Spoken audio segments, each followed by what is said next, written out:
only 1% of people are brave enough to face themselves. Buddhist wisdom. There is a silence so vast, it contains the pulse of every being who has ever walked this earth. That silence is not absence. It is not nothingness. It is presence. Pure, undiluted, unflinching presence. Most people run from it.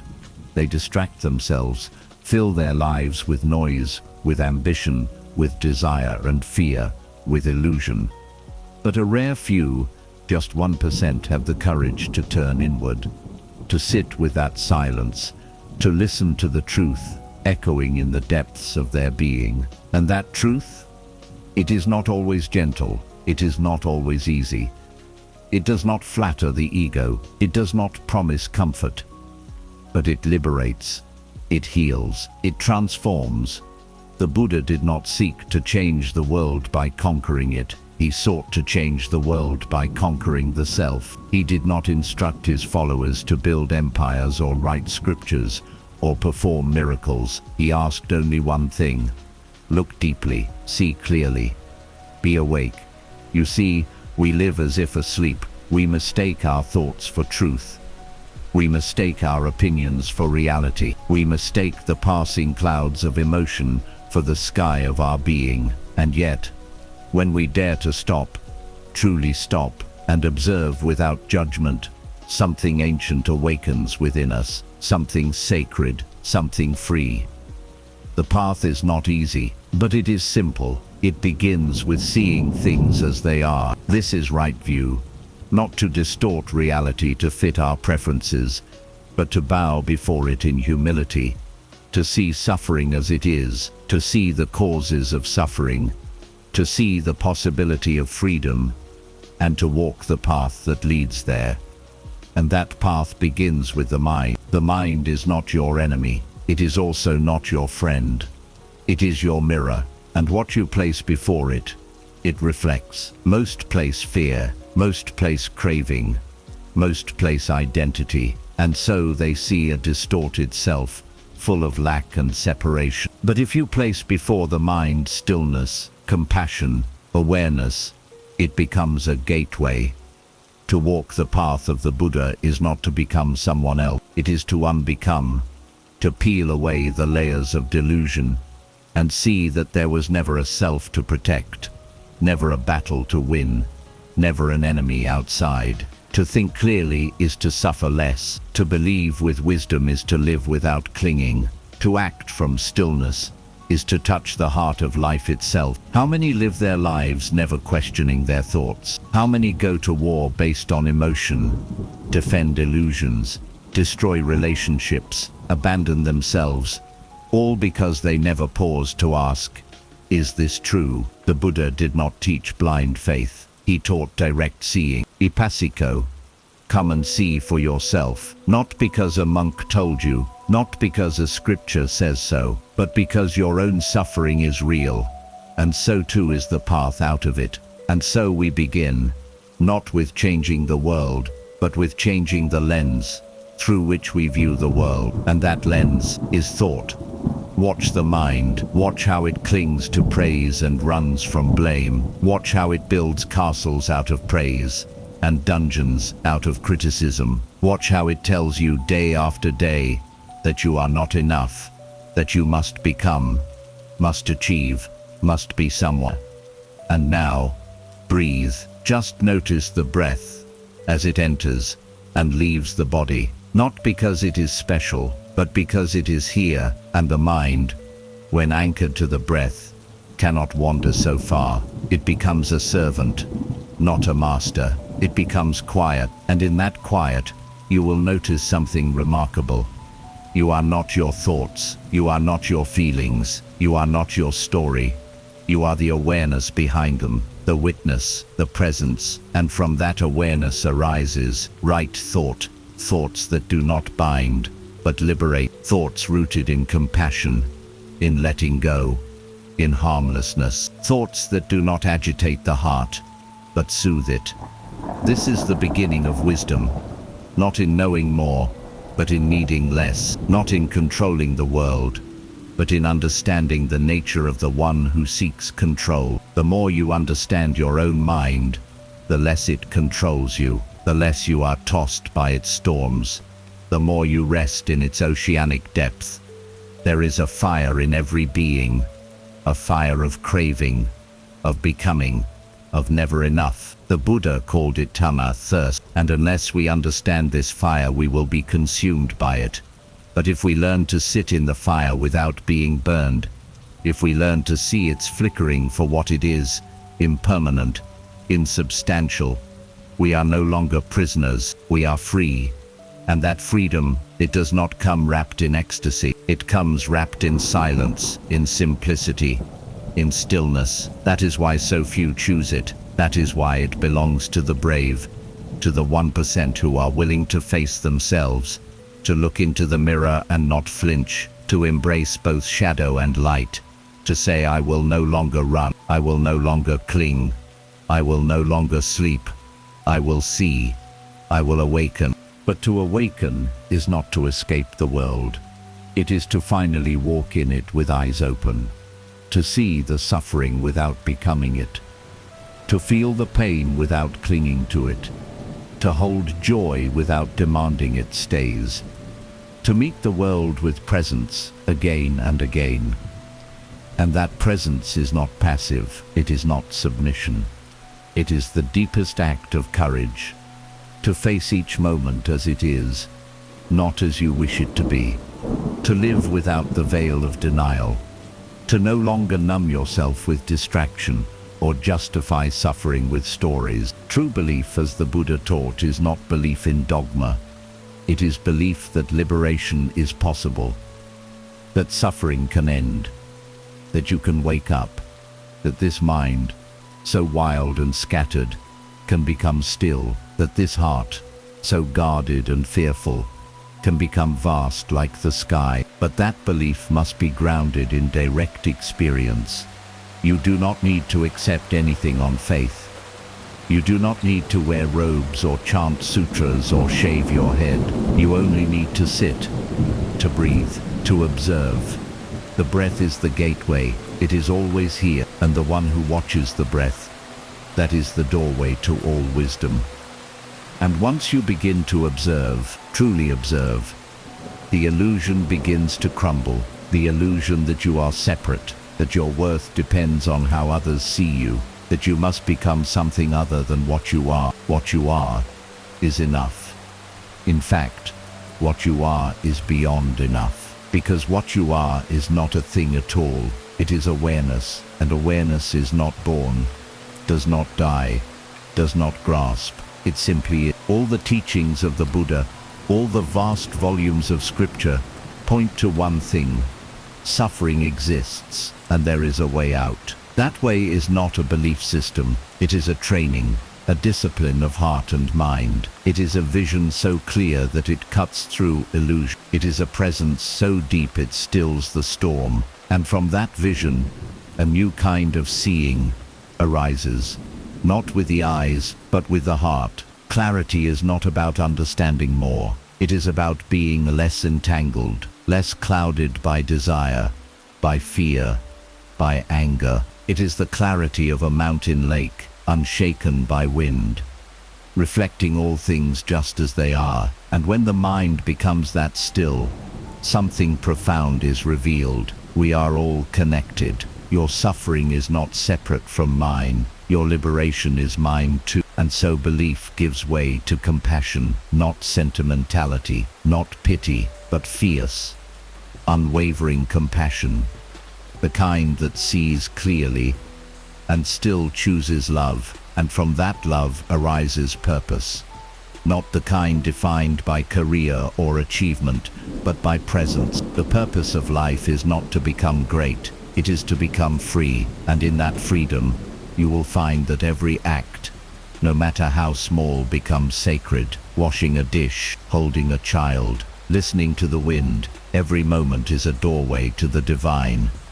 If only we are awake enough to walk through. But awakening is not a one-time event, it is a discipline, a path, and like any path, it must be walked step by step. The Eightfold Path is not a ladder, it is a wheel. Each spoke strengthens the other. Right view leads to right thought, which leads to right speech, right action, right livelihood, right effort, right mindfulness, and right concentration. It is not a moral checklist, it is a way of being. It asks you to live with integrity, not because someone told you to, but because a mind that lies, harms, and exploits is a mind that cannot rest, and a restless mind cannot be free. It asks you to act from stillness, not because you are weak, but because true strength is not in domination, but in restraint, in choosing kindness when anger tempts you, in choosing truth when fear demands you hide. Discipline, then, is not punishment, it is liberation. It is the training of the heart to stay open in the midst of fire. Can you love even when unloved? Can you speak truth even when afraid? Can you sit in the fire of your own mind and not run? This is the warrior's path, not of swords and battles, but of inner mastery. And the greatest victory is not over another, but over the self. The Buddha once said, "Greater in battle than the man who would conquer 1,000 men is he who would conquer just one, himself." You do not need to change the world, you only need to change your relationship to it. And that begins with discipline, not rigid, not harsh, but loving. A discipline that says, I will show up, I will sit, I will breathe, I will observe, no matter how many times I fall, I will return, because this is the path, not of perfection, but of return. Return to the breath, return to the body, return to the moment, return to the truth. And the truth is simple. You are already whole. You do not need to become anything. You only need to see what you are. When you stop pretending to be what you are not, that is where real power lies.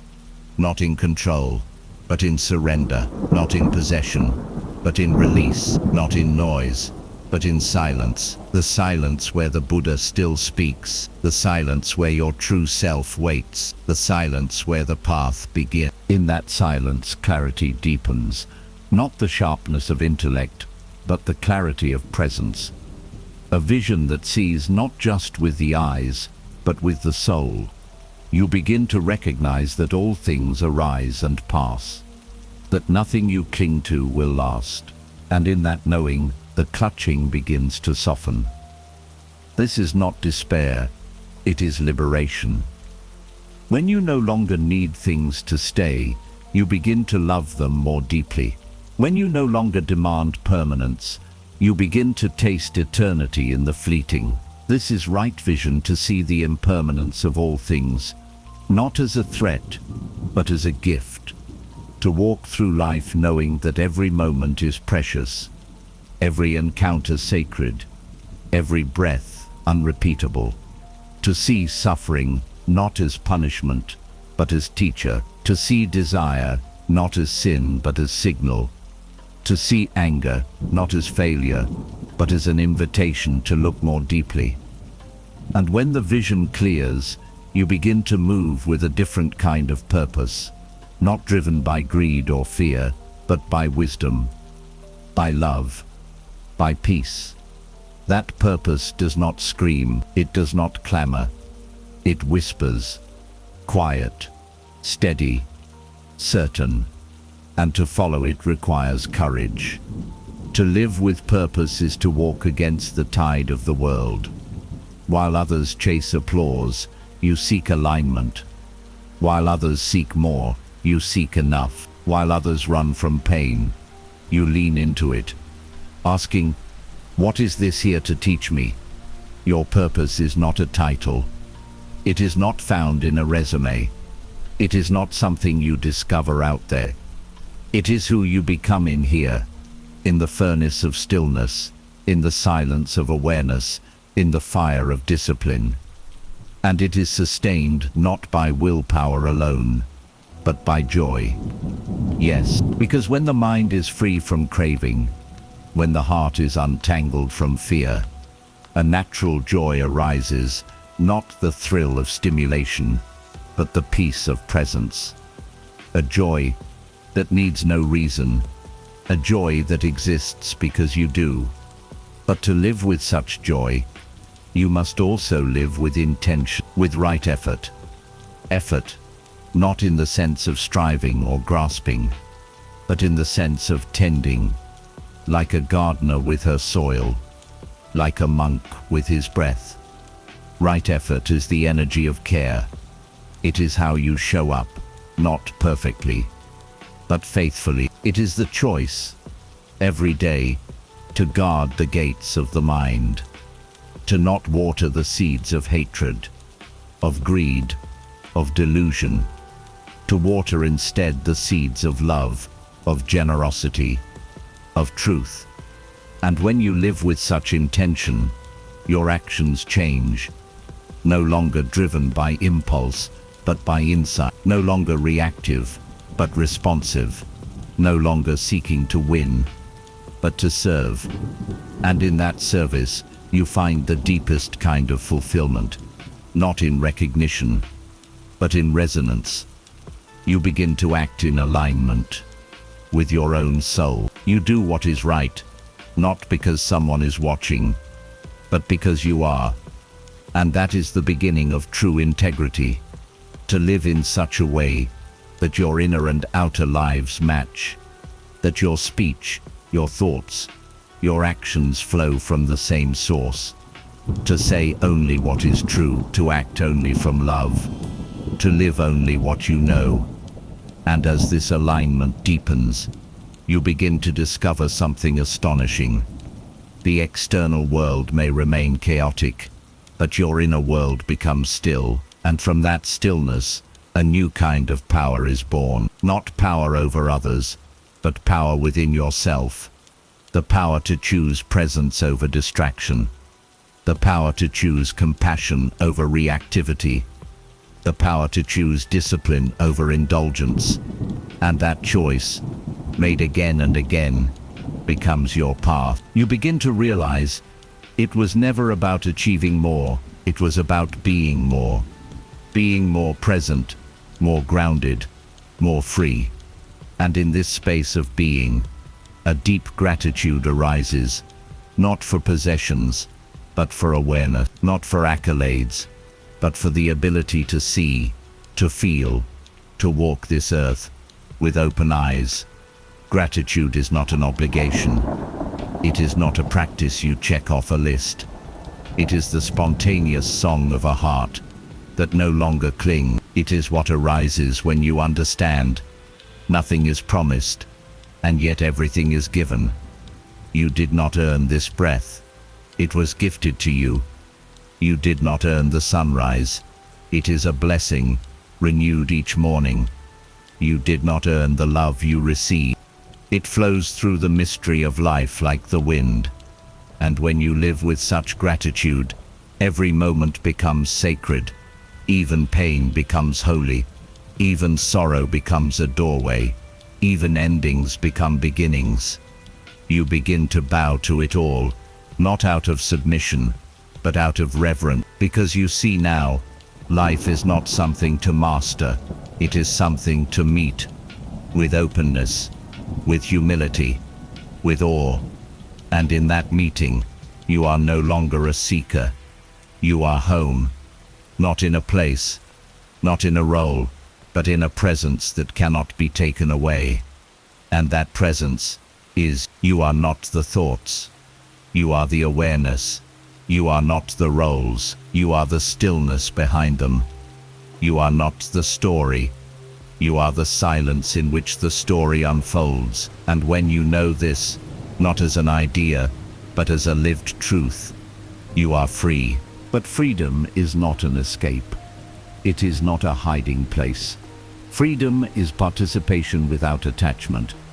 It is the ability to live fully without being consumed, to care deeply without being destroyed, to walk through fire without being. It is the deep, embodied understanding that nothing can be held, not the joy, not the pain, not even the breath. And so we hold gently. We love fiercely, but without clinging. We offer our presence, not our possession. And from that place, we become truly adaptive. Adaptability is not compromise. It is wisdom in motion. It is the ability to remain rooted in values while bending with reality. The bamboo in the storm does not break, it dances, and so must we. When the world shifts, and it always does, the awakened one does not panic. They observe, they respond. They shift without losing center. They act without needing control. Because they have learned to let go. Letting go is not loss, it is liberation. You do not lose what you release. You gain space, you gain clarity, you gain peace. You stop needing things to be a certain way. You stop needing others to behave. You stop needing life to fulfill your conditions. And in that surrender, you meet life as it is. Wild, unpredictable, impermanent, and beautiful. You no longer say, I will be happy when. You say, I am here now. And from that presence, you find resilience. True resilience is not toughness. It is tenderness that does not close. It is the open heart that stays open, even after breaking. Because it knows to live is to break and to heal, and to break again, and each time, to become softer, stronger, wiser. The lotus does not bloom without mud, and the awakened heart does not arise without suffering. Do not fear your brokenness. Do not shame your pain. These are the sacred passages, the dark nights that reveal the stars. Every wound is a doorway. Every fall is a teaching. Every failure is a return. And in that return, we learn.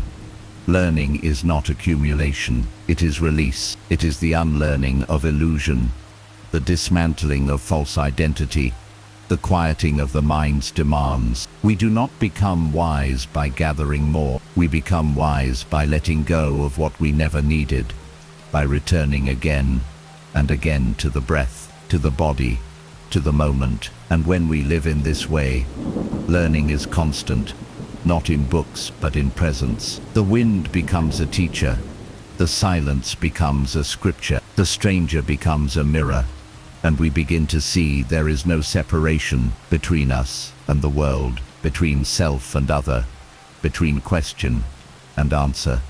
The Buddha taught this, not as a philosophy, but as a lived experience into being. Thich Nhat Hanh called it the truth that we are woven together with all things, that the sun is in the flower, the cloud is in the tea, the suffering of the world is in our own bones. And so we walk gently, we speak carefully, we listen deeply, not because we are trying to be good, but because we have seen, we have understood, we have remembered who we are. The great forgetting is this, that we are separate, that we must compete, that we must conquer, that we must protect a self that does not exist. The great awakening is this, that we are already whole, that we already belong, that there is nothing to fear. And in that remembering, a quiet joy arises, the joy of being, the joy of walking with no destination, the joy of loving with no condition, the joy of breathing with no reason. And this joy is not loud, it does not glitter, it does not demand attention, but it fills you, it steadies you. It shines from your eyes, and the world feels it. Because those who are awake do not need to speak to teach. Their presence is the teaching, their silence is the song. And so, dear one, if you are weary, sit. If you are lost, breathe. If you are broken, bow. There is nothing wrong with you. There is only forgetting. And every breath is an invitation to remember the stillness beneath the chaos, to remember the truth beneath the thought, to remember the light behind the eyes. You are not here to prove anything. You are here to wake up, to love, to serve, to see. And when you do, you will notice something miraculous. The same world, the same people, the same breath, but everything will have changed because you remembered, because you dared to face yourself, not the mask, not the role, but the raw, unguarded, sacred self. the one who watches, the one who waits, the one who knows, the one who has always been free. And so now we arrive not at the end of a lesson, but at the beginning of a life reborn in awareness, not as a new person, but as your truest self revealed. The path is not behind you, it is beneath your feet. This moment is it. All transformation begins with a single radical act, the willingness to be here, fully, without escape, without projection, without defense. And it takes unimaginable bravery, because to be here, truly here, is to feel everything. The ache, the beauty, the uncertainty, the tenderness. But this is what it means to live awake, not asleep in stories, not buried in roles, not performing life but experiencing it, breathing it, bowing to it. Only 1% of people are brave enough to face themselves, but bravery is not the absence of fear. It is the refusal to turn away. And when you turn toward yourself, your real self, your raw self, you will not find shame. You will not find failure. You will find space. You will find stillness. You will find love, because at your core, beneath every thought, beneath every fear, beneath every craving, is love. Not the sentimental kind, but the fierce, holy love that sees all and clings to nothing. The love that holds the entire world without needing to possess a single thing. The love that does not need conditions or praise or permanence. The love that simply is. The love that the Buddha lived. And that love is you. You are not broken. You are not behind. You are not lost. You are simply remembering. And as you remember, you begin to move through life, not as a seeker, but as a presence, not as a question, but as a quiet answer. You begin to walk with grace, not because everything is easy, but because you are rooted in what is real. You no longer rush, you no longer force, you no longer perform. You simply show up, fully, openly, tenderly. And this is awakening, not a lightning bolt, not a dramatic event, but a deep, unshakable stillness that touches everything you do, that breathes through your words, that moves through your hands, that radiates from your being, and others will feel it, not because you try, but because you are. This is the gift of presence. This is the power of facing yourself. This is the fruit of the path. You don't need to do more. You don't need to become anything. You only need to return, again and again, to the breath, to the body, to the truth, to this moment, because this moment is the only teacher you will ever need, and it is always here, waiting, welcoming, awakening. So sit, dear soul, close your eyes, breathe, and remember, you are already home, you are already whole, you are already free. Now live like it, and sleep well, for even in stillness, the path continues.